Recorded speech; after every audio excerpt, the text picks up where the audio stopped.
Asa familia, kama tulivyokubaliana, nafasi za jeshi la polisi zikitangazwa na mamlaka sahihi utakapofika muda sahihi, hii ndiyo ratiba itakavyokuwa. God have mercy upon us.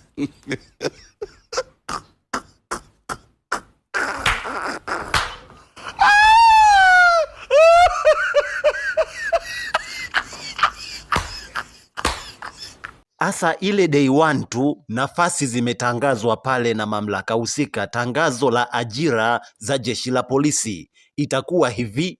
Sasa kile kipindi cha application ni kula vizuri. Bwane, agiza nyama, agiza kuku, yani kula vizuri. Sasa kikisha pita kile kipindi cha applications, kitakuja kipindi cha kuitwa kwenye usaili hadi kusubiri pale kuitwa mafunzoni shule ya polisi. Sasa hicho kipindi ukiwa unasubiri, hicho ni kipindi cha kujinyima bwana. Unajinyima kidogo, unafata utaratibu ulioelekezwa na mamlaka husika, wataalamu wa afya naongelea.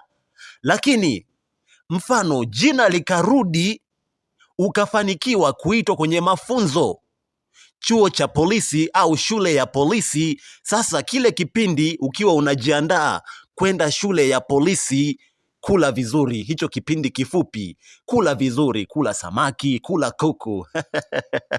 Bwana, haya maisha tunakuwa tunataniana. Sio kila kitu au sio kila siku ni muda tu wa kuwa serious. Lazima tupate muda wa kuchekeshana, muda wa kufarijiana.